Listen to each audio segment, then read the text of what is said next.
Hello and welcome to Twerk, a space where you can hear and read about some amazing people, the fantastic jobs they do and the paths that led them to where they are today. Right, I'm here today with Beth. Hi Beth. Hi. Could you tell the listener what it is you do for a living? I am a lymphatic drainage therapist. Yeah. It focuses on detoxing, so I've always been interested in that aspect of health, having experienced a retreat in India many years ago, and that's one of the systems that they focus on as the most important. So detoxing and purifying the body first and foremost. So a focus on drainage as opposed to supply. So I think we live in a culture where we're sort of fixated on putting things in to fix things rather than stopping. Quite often healing is about stopping rather than starting. Just letting your body do its natural thing. Yeah. So, and I had very, very good results from that. I think I was always very poorly as a child. I suffered from anxiety and migraines and stomach issues. So, and then I started to read a lot as a child to try and sort of squash that anxiety. And that was just reading anything, so fictional books and things like that. And then it sort of moved into non-fiction and health books and diets, but not diets to lose weight. It was diets for health. And how interesting. Yeah, so I think there was a book at the time called Life. I think it was called Life, and it was very much focused on, eating for longevity, and if you're poorly, then use food as medicine. God, when was this? How old were you? We're skipping a bit all over the shop here, I get this, but how old were you when you found that book then? I was probably about 11 or 12, very early on. Yeah. But my mum was very much into that, so she was unwell. And I don't know whether this sort of anxiety, well, it did. Anxiety and mental health was very much part of our family. I think there was some trauma, and I think when there's trauma in the family and generational trauma, the anxiety gets passed down, and panic attacks. My mum had panic attacks, and I think as children, both my sister and I suffered though, panic attacks, and I had migraines also. So I think that's where the interest started. Really, it was just understanding how the body works and what's in and I've out, always been fascinated how the body can heal itself. And I think at the time there was a lot of fear around AIDS and so we're talking in the late 80s. And a lot of fear around cancer as well. There's the chat had just started to really so there was a lot of, on the television there was lots of infomercials about AIDS, and then infomercials about cancer, and I think that didn't sort of, that health anxiety started certainly within our family. And then it was sort of regaining that control and thinking, well, surely there must be something that we can do, and then realising that actually there is a lot you can do in terms of taking back that control and being able to eat healthily and turning it all around. I was going to say, because the 80s was not about eating healthy, was it? That was processed. That's when it first started booming, didn't it? All the processed foods that had come out on the shelves. It was rife. Yeah. Right, so obviously we've talked then, that's so interesting about your upbringing then. So was that really with your mum, that was kind of 11 plus then, those sort of years where you had interest, and your mum really took charge of your eating and well-being then? Yes. Which is your kind of secondary school through puberty and all of that, isn't it, really? Yes, yeah. So, and then went to school. School was very restrictive, and I went to a convent school. Wow. So that was interesting. But good? Did you enjoy school? No, in terms of academically? I didn't. I didn't enjoy school. I think I'm a natural academic because now I will just read research papers until they come out of my ears. Yeah. It's ridiculous. So you love learning. So I do love learning, and that has been constant. That's been a constant, and also it's my safe place. So I will go to books and research papers when everybody else is watching Bake Off. I'm sat there in a sea of papers looking at various research, which is most unusual, but I've always been interested in the latest research related to nutrition. Yeah. Gut health has been absolutely massive. I've always been interested in gut health. Yeah. And of course now the research is, become revolutionary in the last 20 years, certainly the 10 years. They've got the technology now to look at the gut properly. And now gastroenterologists are even saying that leaky gut is a real thing. Yeah. And that eating for... Well, it's central to absolutely everything, isn't it? Yes, yeah. So, which is why I founded the Gut Lymph Link. So whenever I do my treatments, it's always centred around the gut. So the treatment is a whole body treatment, so from head to toe. Yeah. Because the lymphatic system, as you know, is made up of vessels that run through your entire body, which basically clear everything in your body. So it goes around all your tissues and it feeds into the lymph nodes, and the lymph nodes are like tiny toilets that flush out pathogens, cancer, bacteria, anything that around the body. And then of course most of your lymphatics are packed into your guts, and it's there for a reason because of the stuff that we constantly put in. Yeah. And now we have so many environmental toxins and things to flush out that we are kind of burdened. I hear so many health professionals, including doctors, say, well, we don't need to detox because we've got the liver to do that. Well, it's not just the liver that does that, it's the whole lymphatic system that runs from your head to toe, and that's never mentioned. It's sort of the Cinderella of medicine. It's the system that works really hard for you, but doesn't, rarely gets recognised or talked about. Well, the only reason it first came to my attention was in relation to cancer. And I can't remember what it was, whether I was watching a film or a TV show or a friend. Yeah. But it was almost like, whatever I heard or whatever it was like, well, the minute cancer gets into the lymph nodes, that's bad. Yeah. Because then, like you say, then it can spread. Yes. But I don't remember then at the time making the connection of the fact that it connects your whole body. Yeah.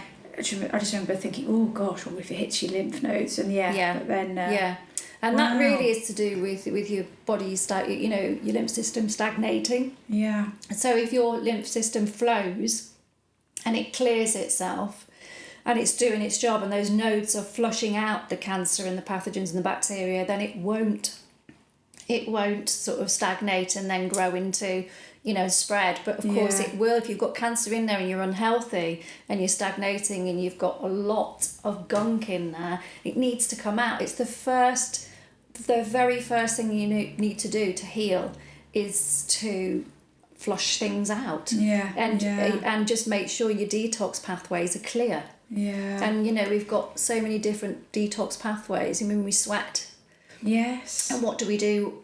The first thing we do in the morning is put deodorant on, and we block that detox pathway. So an antiperspirant instantly stops that.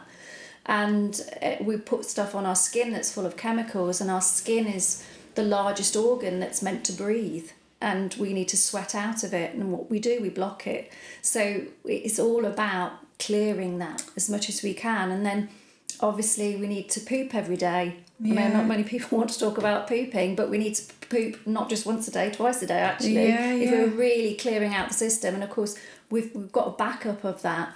So that's why I focus on the lymph and the gut. And the gut, yeah. And that has always been a passion of mine since I've been 11 years old. Wow. And I think, throughout my life, it's not something that I've always done, but I've always gone back to it. How and interesting. Now I'm at a point where I'm doing it full time, which is amazing for me. Yeah. Because it's worked towards it. But like everybody else, I've had distractions. I've had a family. I've had, I've You've also been young. Yeah, exactly. exactly. Yeah. You've been I've young. been young, Yeah, and I've drank crazy. too much, and I've gone Yeah. out and partied too hard, and I've done all those things. Oh, the days. Okay, but yeah. if we just quickly track back to school then, so academically then, It were you wasn't- good or not? Because obviously if you're book reading and all this kind of stuff, or... No, I was rubbish at school. It's Because really you interesting, just isn't weren't- it? yeah. No, I wasn't interested. Yeah. I wasn't interested in a lot of stuff they were teaching me. Yeah. And I found it too rigid, and I don't like rules. And I've always thought outside of the box. Well, if you're So- quite... I'm going to say use the term alternative. I always don't want to use that because it's so BS. Yes. But school, and definitely when we were young, it was so like Rigid. rigid, Very rigid. Yeah. And if you didn't fit into boxes... Yeah. No, I didn't. And I was always a bit of a rebel. Oh. Yeah, I was a bit naughty at school. Yeah, I was always the one playing truant, and I actually ran away from school. Brilliant. So, How old? I was only 10. Love so, the police were called. So that's final year of primary school Yes, then, isn't it was. Yeah, I was a bit, very naughty, and I've caused a lot of stress, I think, for parents and teachers, because obviously it wasn't very good PR for the school, as it was actually a public school. Wow. Yeah, so I did have the opportunities, but I think just wasn't for you. Just wasn't for me. No. So it was a bit of a nightmare.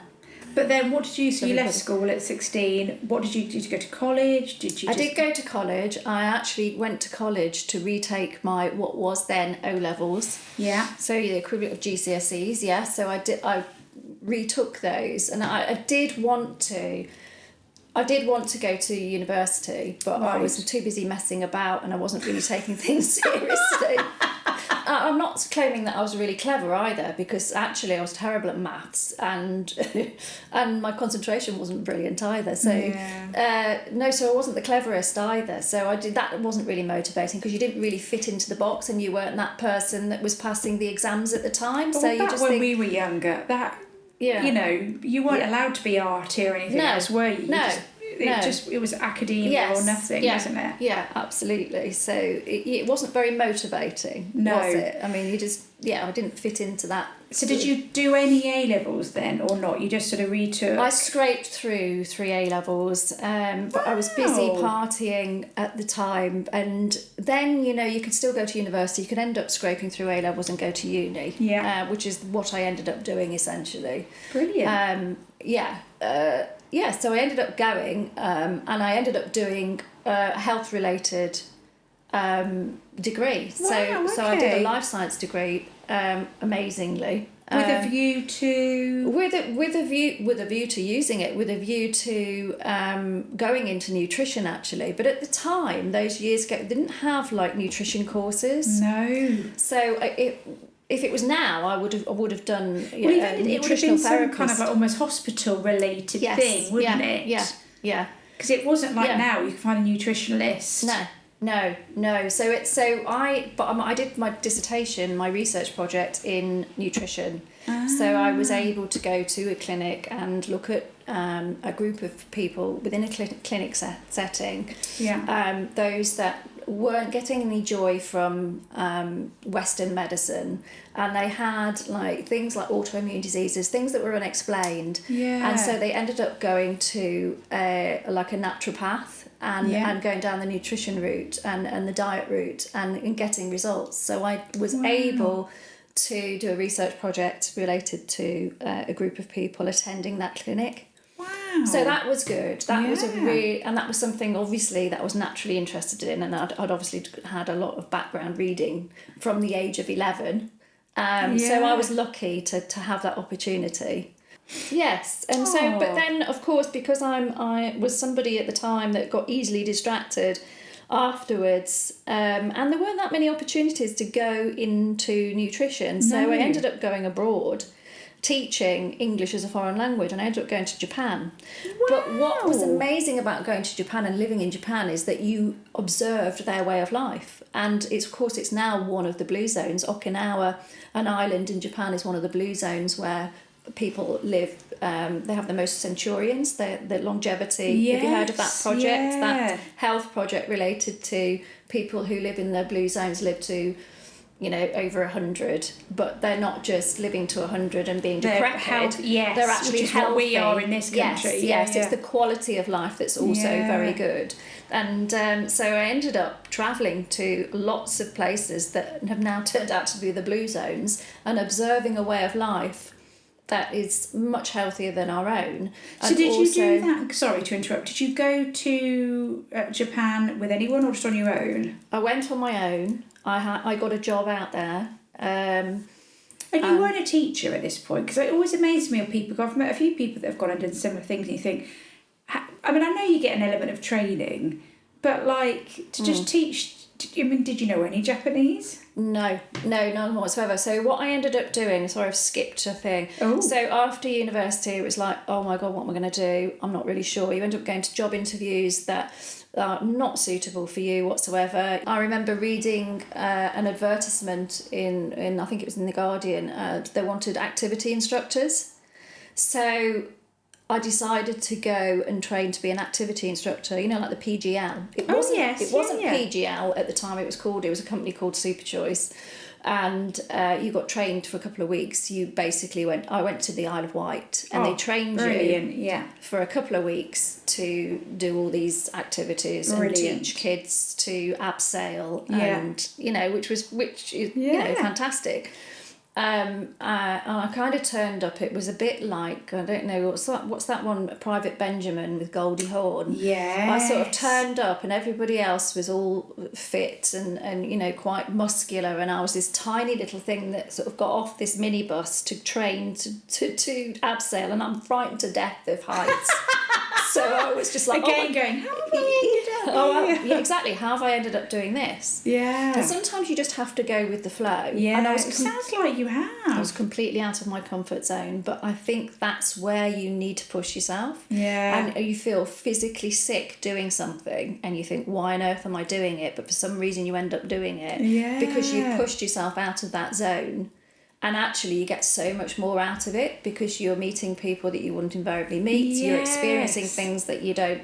And it's just stepping out there. And I was thinking, what the hell am I doing here? I shouldn't be here. But anyway, I ended up doing that, and I ended up there then sort of leading into a teaching path, because I spent the whole summer teaching kids to rifle shoot and do quad biking and abseiling and rock climbing and all of those things. I spent the whole summer doing that, a couple of summers doing that, and then that led me into teaching, and I thought, well, why not do teaching as a foreign language, because that would take me abroad, and that's why I wound up doing that and going to Japan. So I got a job on the back of teaching English as a foreign language, CELTA course, and wound up getting a really good job.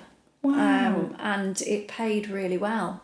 It's one of those unusual tests, and every now and again a TEFL job will pay well, especially in Asia. And if you have got the qualifications, Asia tend to want people who have got degrees. Anyway, so I ended up in Japan doing that and it was amazing. It was a whole different experience. So you went out there on your own. What are you now, like 22, 23? Yeah, 22, I think. 22, 23, yeah. And how long were you there for? I was there for a year. Yeah. And then I wound up in the Middle East. Oh my gosh. Similar teaching. So teaching again, yeah. And then ended up in Poland, Warsaw, teaching there. And the whole time keeping health in the background, reading a lot, still researching, still being very much interested, thinking that I'm still going to end up in a job related to health. Yeah. And then I ended up eventually in Hong Kong. So how long were you with TEFL for then, all in? Oh gosh, 15 years. Oh my at gosh, least. wow. So what was meant to be 2 years ended up 15 years. But when I got to Hong Kong, I was able to tap into the health side of things because there was so much going on in Hong Kong. Yeah.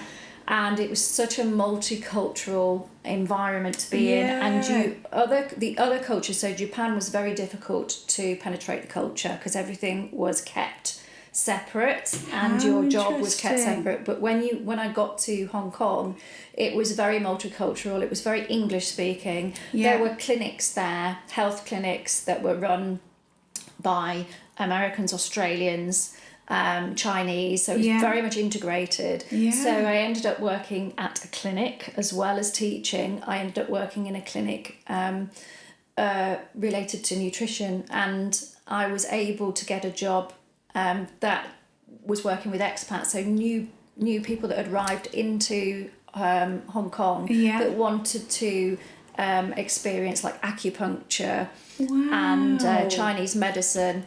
So I was able then to initiate their... Or facilitate that with them and enable them to experience those things.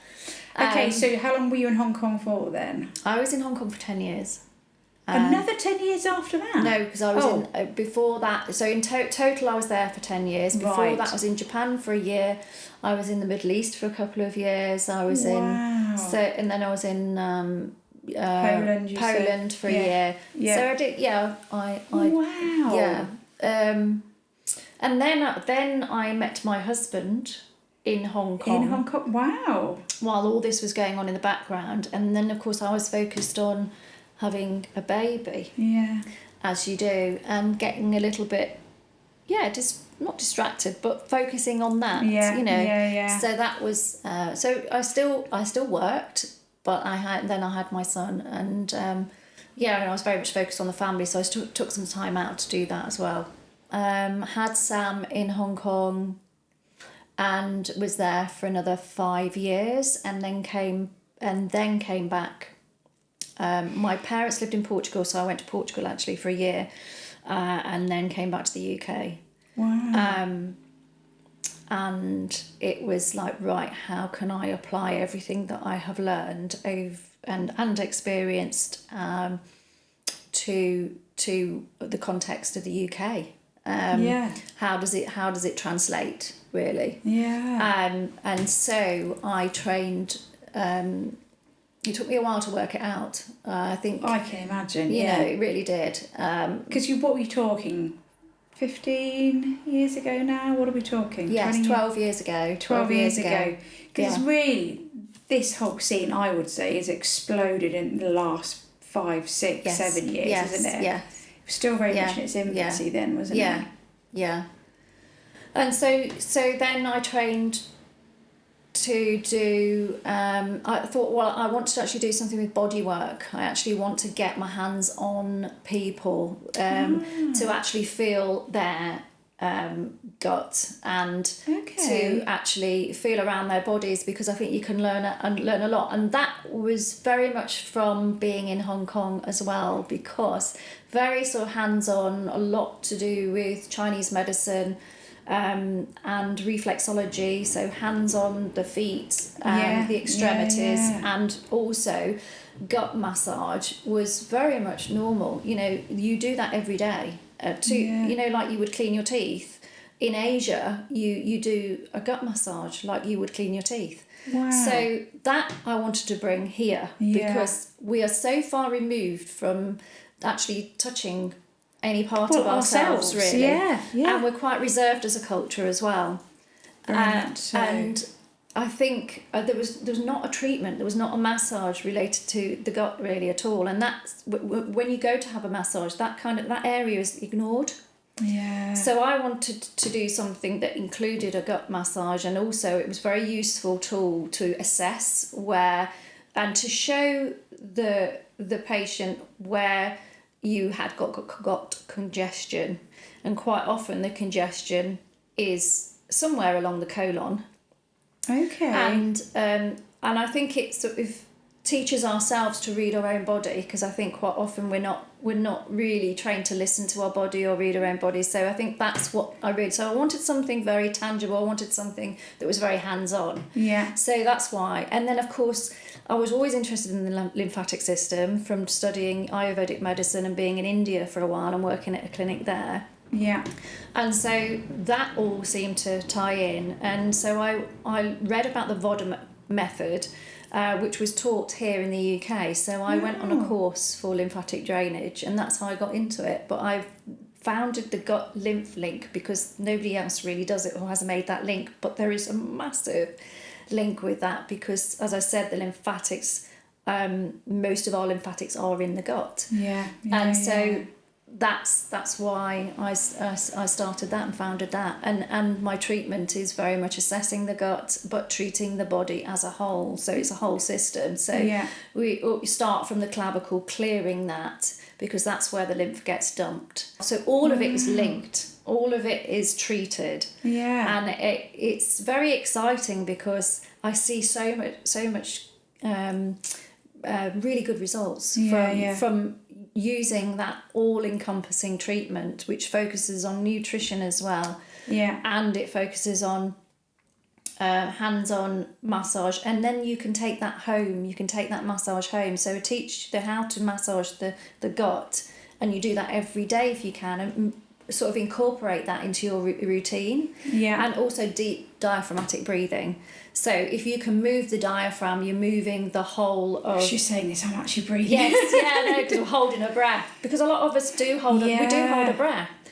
And to actually breathe from the diaphragm, because that muscle... I read something the other day saying really moves everything. Most people do not breathe properly. No, we don't. I don't. I can hold my breath for ages. I'm holding my breath for absolutely ages. We don't breathe properly. No, we don't. And it was something like, so like most diseases can be linked to breathing. Yes. I read. Yes. Even like diabetes and things. Yes. And things like that. I think that's all to do with everything just stagnating, and if we don't breathe, we are not moving that huge muscle that's over all those organs, and we're stretching out those, the intestines and the because you've got this huge liver, which is massive actually, that sort of sits over the stomach, and then we've got the colon, which is quite long, and then we've got the small intestines inside of that, which is the size of a small tennis court.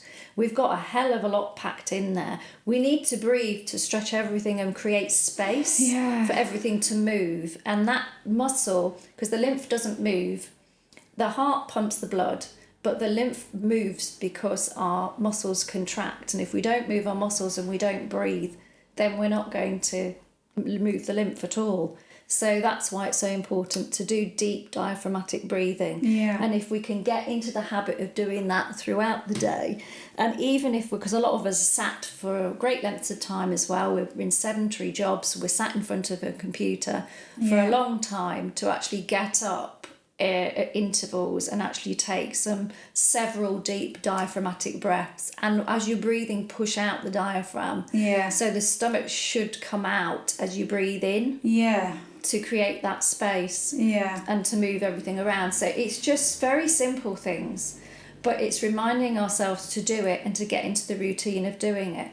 So that is taking home all of those things within your sort of a treatment, but also linking it in with our gut health and how do we feed it and how do we move it and do we massage it? Invariably no, but can we start doing that as part of our routine? Because they do it in Asia, they do it in Japan. I guess that's why they live so long and why they're still upright and they're still working the fields when they're in their 90s. So this was 12 years ago then?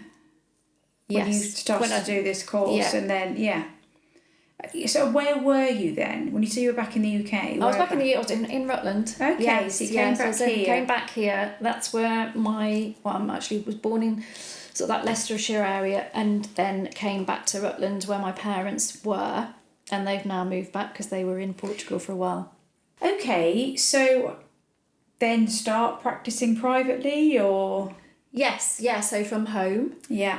So then that started with... So first of all, practicing on family, you know, obviously because it's very tactile, and massage can be a lot of practice, and obviously training properly and getting the qualifications and going through all the exams and everything else, and then coming home, practicing at home and thinking, right, okay, I'll just practice at home for a while. I'll practice on my husband, I'll practice on my son. My son even came out to do the exam with me. He was my model, bless him. And then I was thinking, shall I do it online? How can I do it online? I can't do it online. You know, to avoid tactics.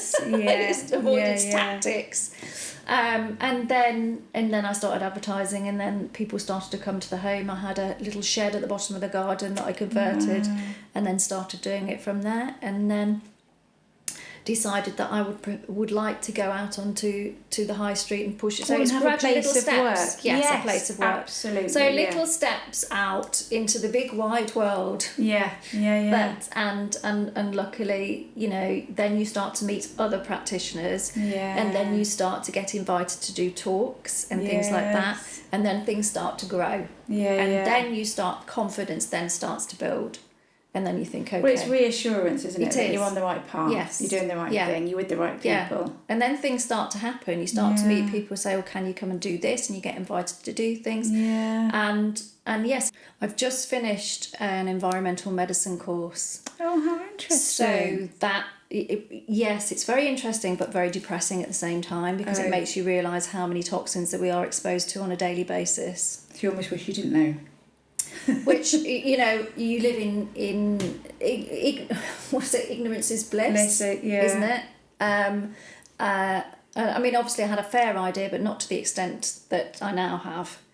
So in many ways then your what next is kind of figuring out how you can spread the word more about that, or just educate people more, or heal people more. Yes, all of those things. With those I think things. all of so those you're things. going to be open to a lot of things. Yeah, I guess. you have. And I think when somebody comes to a consultation, they're not sure what to expect, but they get a lot more than what they bargained for. Yeah. They get a lot of information. They get a lot of food for thought. Yeah. Quite literally and metaphorically speaking.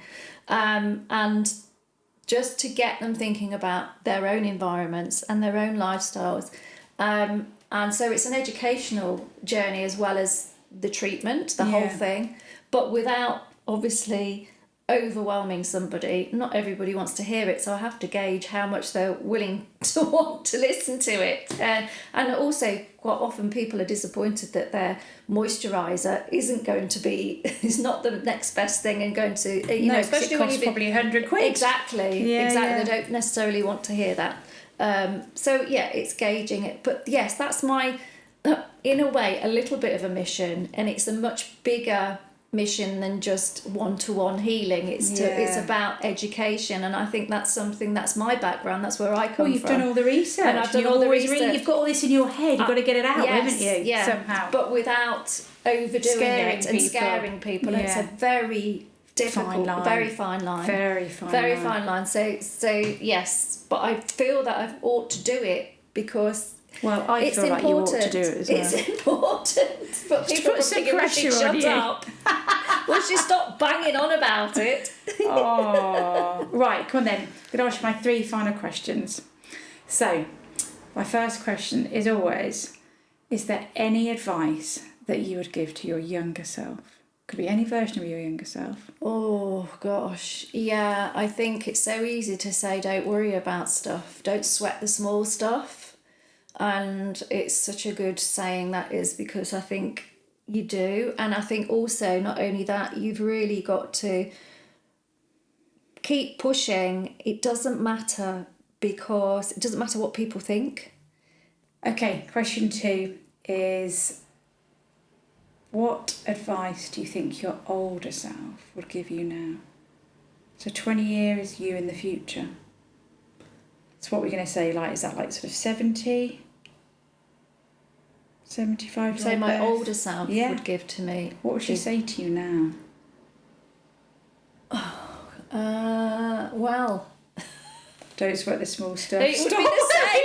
It would be very similar, I think. Yeah, because you continue to struggle with that. That's why you have to keep reminding yourself. Just do things quicker. Yeah. Don't even fear. Try not to. As soon as the fear creeps in, squash it and do it. So yes, get on with it. Do it. Okay, that's what your older self would say to you. Very wise. Okay, then the final thing is always just asking you for a mantra or a saying or a thing that you just live and die by, that you want to impart to the audience. You know, like if you had one saying that you'd like to impart. Well, it's something that I say every day, and I say to my clients as well, is that the body has an amazing capacity to heal itself if we allow it to do so. And by allowing it to do so is some of the things that I've said during this, it's giving ourselves space in so many different ways. space to breathe, space to move, and space to think about what we're eating. And be put it very into our mindful of what bodies, you're yeah. putting into your body. Oh, I'm sorry, does it sound all like a bloody lecture? No, Oh, dear. it sounds passionate, which is why I'm here, which is good. And on that I do note, feel sorry for you. You've got to do some serious oh editing. no, I'll end up looking amazing. I'll even cut this bit out. It'll be seamless. They'll never know. Right. Just end up cutting it all out. No, I'll have to cut some of that. The body has an amazing capacity to heal itself. That's it, end of. Trust your body, yeah. Right. Thank you very much, Beth. Tits, gut and a toxic mess. Brilliant. That's your t-shirt.